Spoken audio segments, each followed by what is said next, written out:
Mengapa setiap penampilan pemimpin Indonesia jajarannya tidak ada di samping beliau? Demikian pertanyaan dari seorang pengamat intelijen pertahanan dari negeri jiran kepada saya via WA. Trump setiap saat ada wakil presiden di belakangnya dan beberapa pejabat di sekelilingnya di masa COVID ini. Begitu juga Xi Jinping pemimpin Cina. Jangan tanya kalau Kim Jong-unnya Korea lebih parah lagi, lebih lengkap lagi. Itu hanya signal bahwa pemimpin bekerja dengan timnya. Apakah takut tertular? Berapalah harga proteksi buat seorang pejabat negara tertinggi dan kabinetnya? Tak seberapa. Rakyat harus diperlihatkan yang kerja banyak dan kompak. Bukan hanya 4L yang bekerja. Dan hal ini sungguh penting jika mengerti cara bernegara. Hal ini untuk membuat rakyat melihat simbol. Rakyat itu yang dilihat simbol. Perlihatkan kalau kalian itu bekerja, wahai menteri kabinet, wahai Pak Wakil Presiden. Beradalah di sekeliling pemimpin kalian. Sterilkan kondisi kalian. Lalu bagaimana cara menyelesaikan masalah pandemik ini? Yang saya lihat sampai sekarang tidak ada strategi perang nasionalnya. Yang ada hanya membangun narasi nasional. Ini versi saya loh ya. Kalau saya pegang mandat, maka apa yang akan saya lakukan? Ada baiknya kita melakukan percepatan tes PCR corona ini, dan mulainya dari mana? Dari desa. Gunakan kekuatan Babinsa, dan jika daerah tersebut hijau, kasih gelang hijau di tangan mereka dan lokalisir daerah tersebut. Begitu hijau, di sana mereka mengerjakan apa saja seperti keseharian. Jaga perbatasan dengan tim aparat. Semakin luas tersisir daerah hijau, maka hanya dari pendatanglah COVID itu menular. Pendatang yang gelang hijau lah yang boleh masuk dan tidak boleh keluar masuk kecuali barang. Perluas daerah hijau. Utamakan untuk kekuatan pangan seperti lumbung padi, sayuran, peternakan, dan berbagai kebutuhan pangan lainnya. Setiap 2 hari rakyat datang ke posyandu untuk diberi vitamin gratis. Wajib jaga daerah hijau itu dan perluas, dan pastikan yang keluar masuk hanya barang di dalam daerah hijau. Silahkan mengerjakan semua senormal mungkin. 70% daerah Indonesia adalah kaum rural, pedesaan.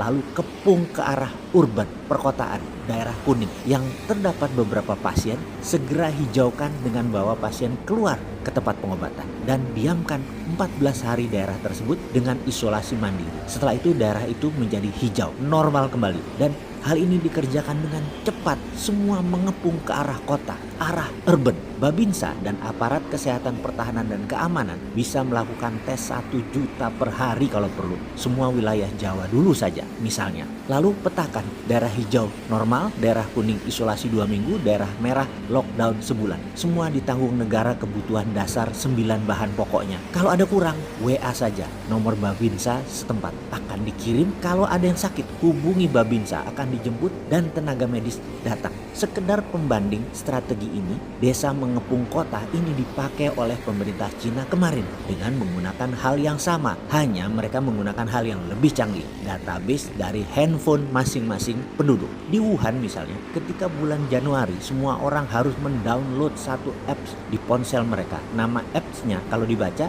Jian Kang Bao, artinya sehat itu harta karun. Dengan mendownload apps tersebut, semua orang terhubung dengan pusat kesehatan nasional. Sejak itu, di layar ponsel penduduk muncul status kesehatan masing-masing, hijau, kuning, atau merah. Ponsel telah berfungsi pula sebagai kartu kesehatan. Kalau layar ponsel mereka hijau, berarti mereka diberi izin untuk bergerak di zona hijau. Kalau layar ponselnya kuning, mereka tidak boleh kemana-mana, apalagi warnanya merah. Dari mana asal status kesehatan ini? Siapa yang memberi status hijau, kuning, atau merah? Semua berasal dari big data. Kita sekarang buat versi kita. Tak perlu handphone buat semua orang. Kemahalan, kasih gelang karet. Karena ada Babinsa yang mendata, database itu ada di tangannya Babinsa. Biarkan tim Babinsa, aparat pertahanan keamanan yang punya big datanya, yang terus menjaga perbatasan wilayah yang semakin lebar.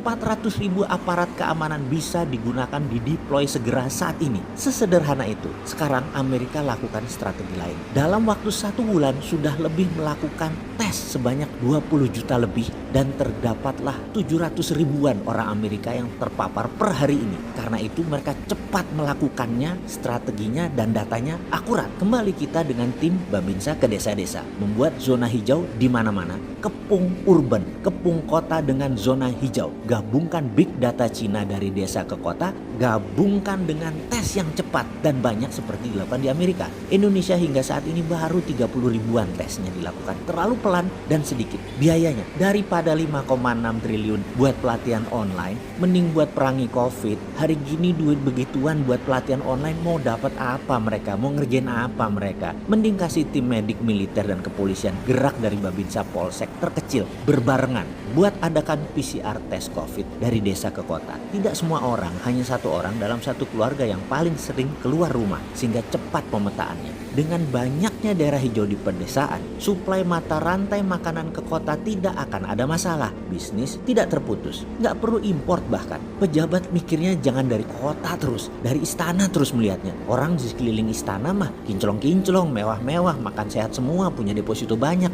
Kami rakyat UKM dan pinggiran yang menyuplai makanan ke kota di desa-desa, masa kami stay at home? Ya nggak pas lah kebijakan seperti itu. Kami yang di daerah hijau jangan disamain dengan kota yang sudah merah. Jangan semua orang disuruh stay at home. Makan apa kami? Kembali ke strategi desa mengepung kota. Kita jelaskan, pakai kaki organik Babinsa, Polsek, dan jaringan keamanan terkecil lainnya. Lakukan zoning hijau sebanyak-banyaknya dan tes COVID dalam 1 bulan ke depan. Saya yakin 80% wilayah Indonesia masih hijau. Di wilayah hijau kerja normal semua. Jaga perbatasan dengan ketat, pakai big data di tangan masing-masing personel keamanan daerah tersebut. Tidak ada crossing man, yang ada hanya crossing barang. Jadi itulah strategi yang akan Sontoloyo pakai kalau dikasih mandat. Ya nggak mungkin dikasih kan ya. Ya tiru aja kalau gitu, nggak usah malu-malu.